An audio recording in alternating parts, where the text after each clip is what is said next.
two pieces of really contrasting news. On the one hand, the EPA says Roundup is safe, and as long as you apply it according to instructions, you're fine, which is totally not true in the opinion of most independent scientists who've looked at this. And Kellogg's that has just announced that it's going to stop using Roundup or glyphosate-based herbicides just before harvest in its wheat and oat supply chain, and it'll be phased out by the end of 2025. So very interesting contrasting news, and there's some interesting lessons to be learned from this. First of all, let's take a look at the EPA's decision. We know that the EPA, and we know this from documents made public from the Monsanto trial, the Roundup non-Hodgkin's lymphoma trial. You can watch the interview I do with Brent Wisner, the 5-part interview. It's absolutely fascinating. We know how they have manipulated data, hidden evidence, ghost wrote studies, etc. And we know how when studies are originated by Monsanto, that it's not real science. And yet, when the EPA committee that was evaluating whether glyphosate caused cancer, they determined their result based on the secret studies submitted by Monsanto and other industry members.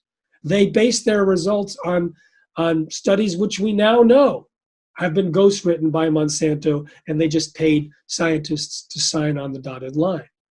We know that the scientific advisory panel for the EPA included members that were basically outraged at how the EPA was evaluating glyphosate. One person left and did her own study showing that there was a 41% increase in the risk of non-Hodgkin's lymphoma if you are exposed to Roundup. We know that Dr. Marion Copley, a former senior toxicologist, wrote a blistering letter to Jess Rowland, who was in charge of the committee that determined glyphosate didn't cause cancer. Before that determination was made, she pointed out how it definitely causes cancer and how it should be named a probable human carcinogen, and then blasted Jess Rowland for basically doing what corporations wanted and not protecting society. We know that recent research has linked glyphosate to all sorts of problems, to breast cancer, to non-alcoholic fatty liver disease, to damage of the mitochondria, the gut bacteria, to tight junctions, to gap junctions.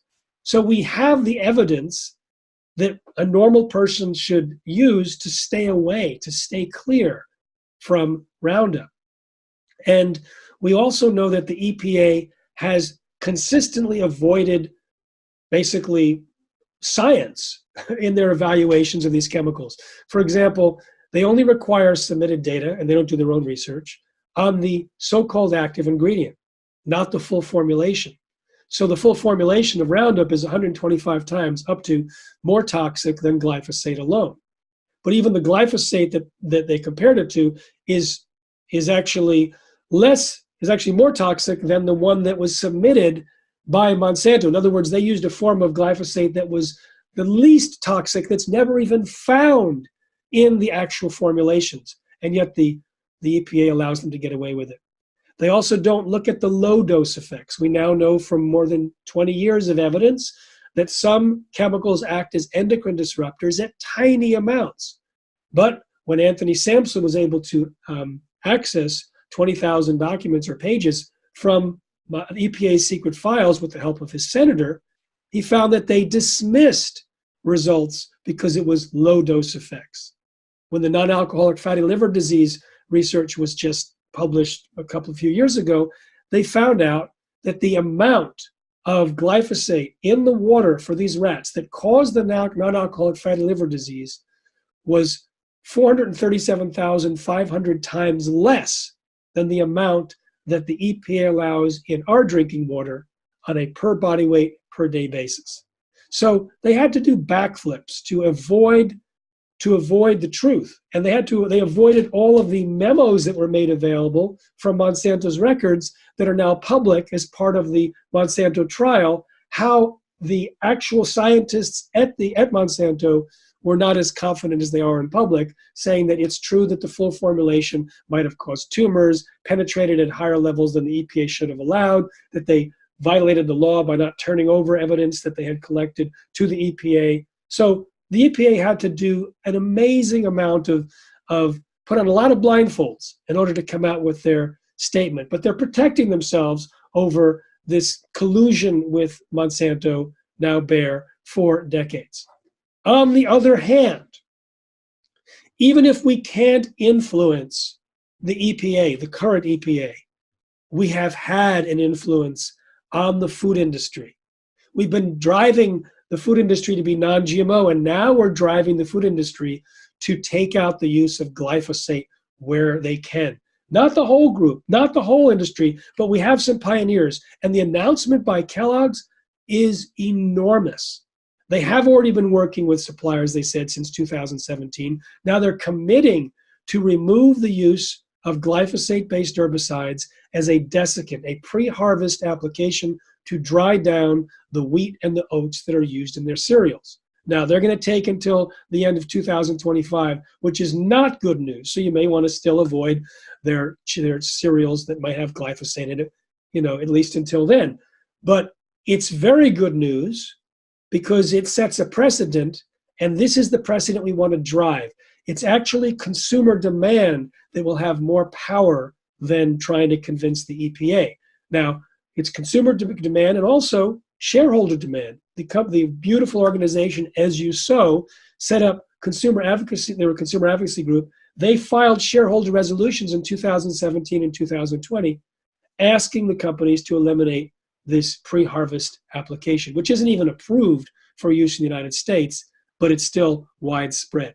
So in order to help drive the rest of the food industry, please sign the petition asking the top food companies to also follow Kellogg's example and follow the example of several European countries to eliminate the use of glyphosate-based herbicides, including Roundup, just before harvest to dry down their grains, their beans, and also to stop the spraying on many fruits and vegetables and in orchards so they can be taken out of the food supply, at least in the non-GMO food. It's still going to be sprayed on the Roundup ready soy, corn, cotton, canola, sugar beets, and alfalfa, but it should never have been allowed to be sprayed on the non-GMO crops because it's just before harvest, it's there in very high concentrations, and it's absolutely, absolutely unhealthy.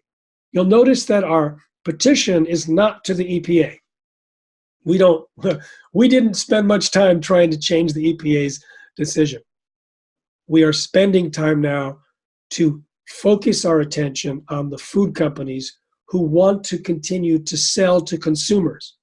And if consumers are saying, we don't want to eat products that have been sprayed with Roundup before harvest, please, we urge you, we insist that you remove them, that might carry some weight. Safe eating. Oh, go to the link below or on this page somewhere and go to that petition and please sign it and please share this with others because we need numbers here. We need to demonstrate widespread support for this. Safe eating.